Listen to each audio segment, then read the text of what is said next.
Hey, what's up guys, Riff here. So today we're going to be talking about Hasan Piker once again. At this point, he's pretty much speed running his own demise. We're going to be looking at the reaction to the clip we covered in yesterday's video. That is, of course, a clip from a recent Hasan Piker stream where he made some controversial and quite frankly alarming comments about Hila Klein, which is Ethan Klein's wife. So we're going to be looking at Hassan's reaction to the backlash he's receiving, and his reaction is very predictable. He's deflecting blame onto other people, including what he describes as sloptubers and other people like Asmongold, and he's also making himself the victim of this situation as he calls for other people to be banned for threatening people's lives. And then we're going to look at a very interesting segment from Ethan Klein in one of his recent H3 podcast episodes, where he shares a growing collection of clips showing Hasan Piker as a creep. Someone who can't keep intimate photos of other women on his phone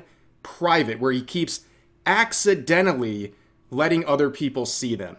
Yeah, we'll get into all that in just a second, but you can see this post from Ethan Klein mocking his current situation, saying Hasan Piker might be cooked with his infamous bathtub photo from his recent GQ interview, that big puff piece. Now, the only clip you have to really revisit is the one that we covered yesterday. For some additional context, in case you forgot or you didn't see it, this is the clip that got him in a lot of trouble right now. Doesn't matter if they're the Al-Aqsa Brigade. Doesn't matter if they're a part of the Palestinian Islamic Jihad. Doesn't matter if they're DFLP, PFLP, or even former Fatah militants. Okay? It is perfectly legal, perfectly valid, and perfectly moral. Okay? 100%. This is not like this is not a gray area. This is black and white. Okay? It doesn't get more black and white than this. Israel is in the wrong. Israel is actually engaging in an apartheid, which is a crime in and of itself. Israel's doing a genocide in Gaza and an apartheid in the West Bank. Two crimes in and of itself. And every type of armed resistance against both the settlers and also the Israeli occupying force in the West Bank. Doesn't matter if it's your favorite podcasters like Wife that participate in these raids. The violence that the Palestinians engage in an act of resistance against this illegal occupying force is literally legal, definitionally legal. Okay? It's just the truth. So this clip went viral yesterday, and a lot of people were talking about it, including a lot of content creators. And I think the general consensus is that people look at what he's saying, and given his radicalized audience, it's like a wink, wink, nudge, nudge, where he's trying to give them the impression, or they might get the impression, that he's saying it's morally and legally okay to treat people like Hila Klein as a valid military target, which is absolutely insane. And if anyone acts on that, I hope everyone involved in this faces consequences, because this is absolutely reckless speech right here. And of course, we know Twitch is not going to do anything. We know Dan Clancy is not going to do anything to his golden boy. But there is something interesting going on where I think Hasan Piker is really feeling the heat on this one. Just because he's not banned on Twitch doesn't mean he's not cognizant of all of the backlash he's getting. He's getting very defensive and even a little bit offensive. He's trying to actually go after other people. This is one of his initial reactions, where on multiple platforms, he started going after Destiny, trying to get him deplatformed on YouTube, where he's sharing comments here where Destiny says, "I honestly think you could perfectly justify attacking / game ending Hassan IRL for statements like this." So right off of a controversy he's facing, where he's being accused of kind of giving people the impression they can go after Hila Klein as a valid military target, he then turns around and tries to get Destiny banned on YouTube because he now feels like his life is being threatened. The irony is unbelievable. And he would talk about this in a stream yesterday where you can really see he's kind of defeated. He does not look like he's in a very good mood. He's not liking the backlash he's facing right now. And in a stunning fashion, and really not stunning, it's Hasan Piker, let's be real, he somehow turns himself into the victim of this situation after his comments about Hila Klein. Well, I don't know if you noticed this, but the terminally online gossip slop entertainment is being used as a vehicle to try to deplatform me for doing exactly that. And not only that, but also it has led to people issuing active death threats to their communities against me. So I think it's a little bit different than just like immature online gossip slop. At what point does it turn into like a real crime? I think this is the point where it has turned into a real crime. Will you consider it to be something beyond online gossip slop when I either get deplatformed or when I get killed, potentially, by a psychotic cult fan? I mean, that's a death threat. If I can't be upset about an active death threat, what can I be upset about if an active death threat is considered gossip slop online? You know what? It's almost impressive that somehow he can twist around to the point where he's the victim of this situation. Leave it to Hasan Piker to somehow make it all about him and take all the accountability away and just make himself the victim of his own self-created situation. And the thing that's really funny about this is he's going to go out and try to clarify things, but the stream that the initial clip came from was from like 5 days ago. So he felt no need to correct the record, no need to make further comment until he got backlash. And now all of a sudden, he's just this poor downtrodden guy who's just getting blasted by these evil, awful people on social media. And of course, just like anything else that happens in his life, who does he bring up next? Of course, it's Asmongold. His Asmongold derangement syndrome is through the roof. And of course, Asmongold would react to the situation just like how Hassan reacts to everything Asmongold does. It's a back and forth. But basically, during all of this, Asmongold makes a very simple point. If something happens to Hila in real life, everyone involved should be in trouble. And also, they should consider contacting the FBI before anything like that actually transpires in real life. And he gets very angry about this and makes some very clearly upset comments about Asmongold. His jimmies have been rustled, ladies and gentlemen. That's crazy. It is what it is, I guess. The resistance against this illegal occupying force is literally legal, definitionally legal. Okay? It's just the truth. And no, it's not. If somebody attacks Hila Klein, they're gonna go to jail. Oh. Why would he be set? What is wrong with you? Do you think he'll get banned for this? At this point, I don't think so. I think that Twitch just doesn't care. I do. I think that Twitch is... They're so ideologically captured by... Yeah, Twitch is so woke. That's why they fucking never ban your bitch ass, dude. Besides the immense levels of coping and seething and redirection and name calling and anything but actually addressing any of the points that Asmon and other people are making, we also see this claim about, you know, once again, these raids that Hila Klein went on when she was in the IDF, which again is a requirement. When you turn 18 as an Israeli citizen, you have to join the IDF. But we've seen a lot of conversation about that, including from some of his orbiters like Noah Samson, who is saying that Hila Klein volunteered to join IDF terrorist raids on illegally occupied West Bank. What? Do you have proof of this? Like, also implying multiple raids. So you're claiming with no evidence that she wanted multiple terrorist raids.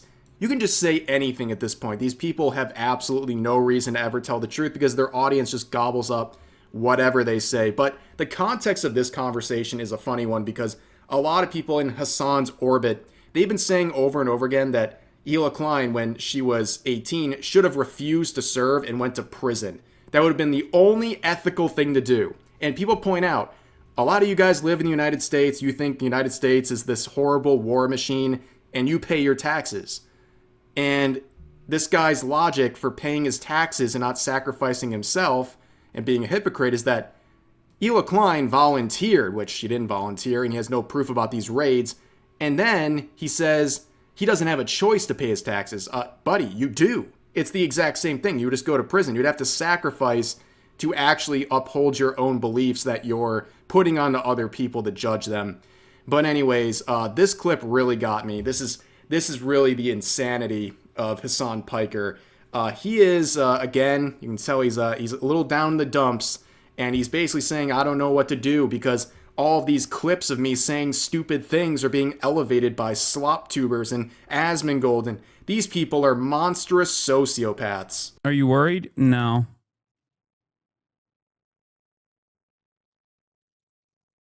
Not really. What can I do? What can I do? There's nothing I can do. It is what it is. Oh well.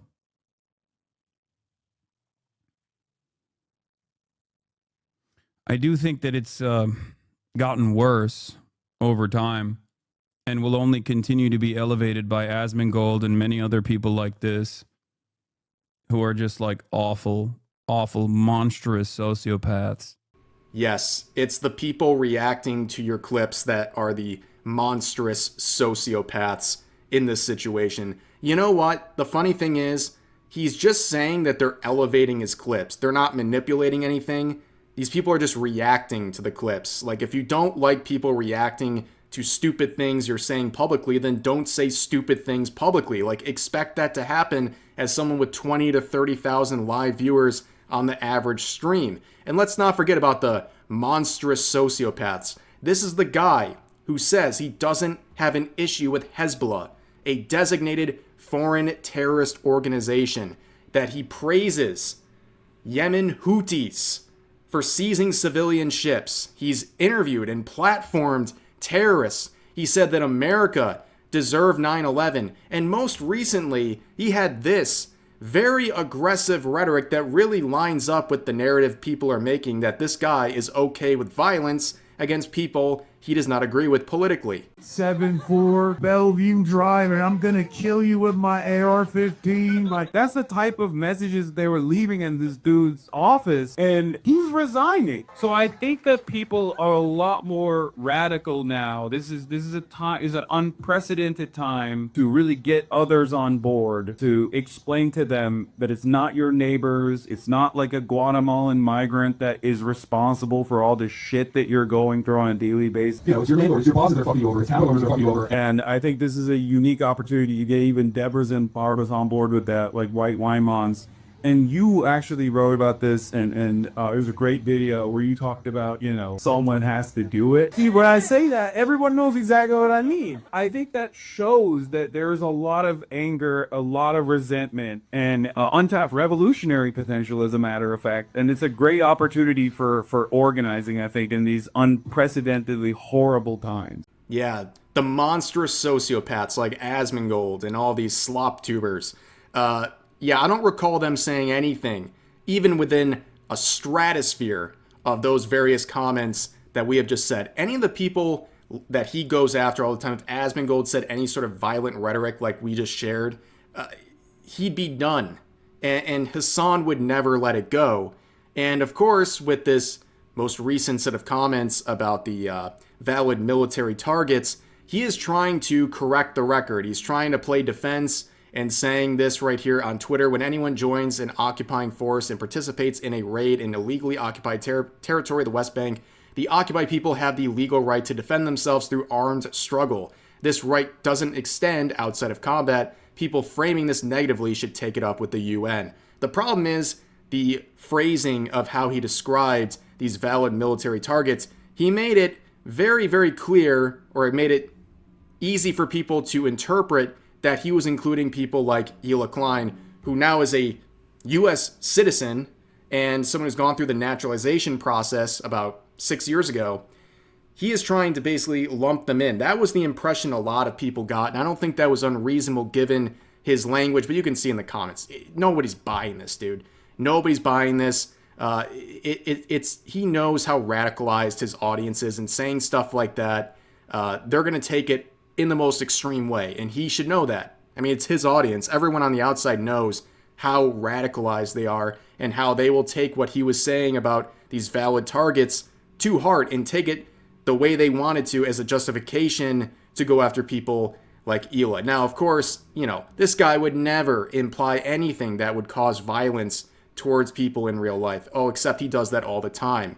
He had this classic tweet where he was quoting a U.S. senator with this gun right here, this homemade contraption that was used to assassinate Shinzo Abe. So this is a very, very obvious message he was sending there. He recently threatened Rick Scott, telling his audience to game end him if they actually cared about anything. Yeah, see, you can't have a long documented history of spouting violent rhetoric, making calls to violence, and all these things, and then get the benefit of the doubt that your recent comments about valid military targets did not have some sort of a sinister intention. You know, people have heard enough at this point. They've heard enough of this nonsense. Things have escalated to such a ridiculous level where we're actually having these conversations. Of course, we know Twitch is going to do nothing, but it's crazy that we got here. That this is so normalized, this sort of behavior, this long history. And then this guy sits here and wonders why people might not want to associate with him. You know, he was whining about AT&T. He claims that his views on Israel-Palestine is the reason why they won't work with him, or he can't attend Ludwig's event because they're a sponsor.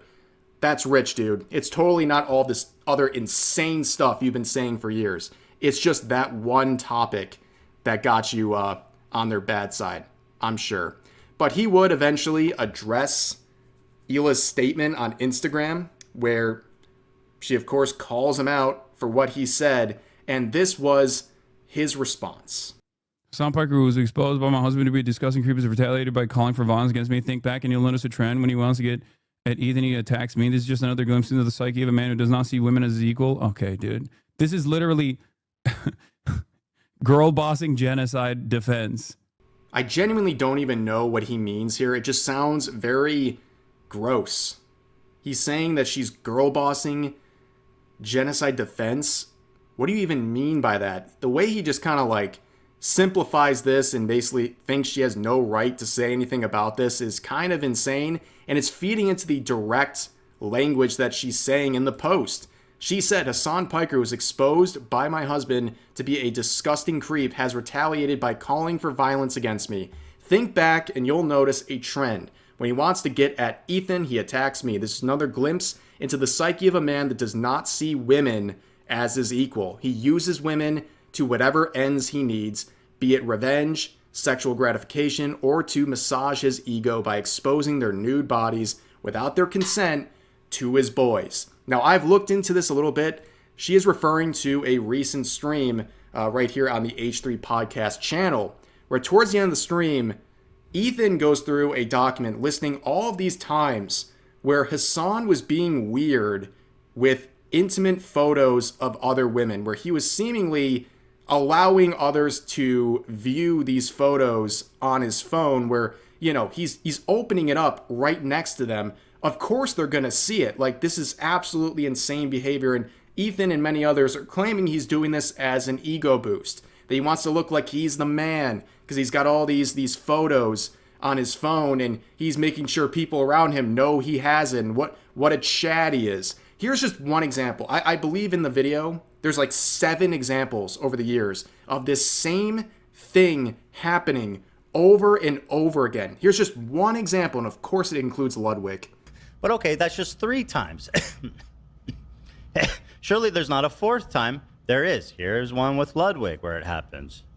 I'll sit next to Hassan with the egg. I don't know why I'm standing up here. There's 4 of us, cutie. There's only 4. Whoa, is that a nude? So was it? Was the score like 1, 2, 3, 4 against 1, 2, 3? Now, is this a cute accident? This is the 4th time. On camera. Just on camera. Do you think he's respecting the privacy of these people sending his nudes? Fucking clearly not. He's waving it around for just anyone next to him to look at. And be like, bro, your phone's full of nudes, dude. That's fucking sick. Is that a nude? So was it? Was the score like 1, 2, 3, 4 against 1, 2, 3? His face, it was the nude. Big knockers? No, it wasn't. No, it wasn't. It's just gross. Why is it so, like, if you're just on your phone, what are you doing where there's just nude pictures right there? Like, you're in a party, you're on your phone, what are you, scrolling Twitter, you're looking through your email or something? What are you doing where there's just nudes on your phone all the time? Well, I mean, if there were nudes on my phone, like, I wouldn't pull them out in public like that. I'd be scared somebody would be looking over my shoulder or something. Yeah. And also, here's the other thing. If they are unsolicited, that means he's going into the DMs with his fans and downloading or looking at and receiving their nudes. I, by my very policy, never go into the DMs with fans, cold DMs, because you don't know what's there, and you don't want to give people the wrong impression. There's a weird power imbalance. People are there, they're going to be like mystified by you and want to do anything for you. Yeah, totally a mistake. The first time, the second time, the third time, the fourth time, the fifth time, the sixth time, the seventh time. Yeah, this is a pattern of behavior that was shown. It's happened over years and years and years. And I have found more. There's more clips on Reddit of him doing this exact same behavior, sharing how you can ethically view other people's photos without them knowing you're viewing them or sharing them with other people. And then we see this clip. This is really strange. Just listen to this with me. Not good. Okay, all of these are dudes now. I used to exclusively get fucking like titty pics and shit on my Snapchat, and now it's just dudes. This is terrible. What happened? I ruined it. I should have never mentioned my Snapchat. Dude, So what he's talking about there is he's acting like a true man-child. He's upset because he's no longer getting spicy photos of women on his Snapchat. And that's a bit weird because not only is this something he publicly shares and hopes to have lots of people send him photos, it was also something that was listed in his banner on YouTube at the bottom of his screen. Big Haas, of course that's his name. He had it listed there, so obviously a lot of his fans were sending these photos to him, which is a very weird power dynamic, by the way. Like when you're a content creator and you're getting into like DMs and receiving photos from like people who are your fans, very, very, very, very not good. That's all I can say. This is a very weird dynamic that can go very, very wrong. There's clearly an imbalance there, right? Big content creator with fans who are like absolutely obsessed with him, and he's encouraging this sort of behavior of sending him things. It's very obvious what he was trying to cook up here for years as he had this publicly displayed. All I'm saying is this is becoming a pattern. In fact, it is a pattern of him having these very strange sets of behavior. These clips go on and on and on. There's so many of them. He's having a tough time, ladies and gentlemen. You can tell why he feels the need to respond so much recently, because these things are getting increasingly ridiculous. And it's only a matter of time, by the way, that the people in his sort of corner are going to have to turn on him. Because how far are they going to let him drag them down? I mean, he's a clown at this point. He says the most ridiculous things, gets criticized for it, acts like a massive hypocrite over it, and then it happens over and over and over and over again. People are tired of it.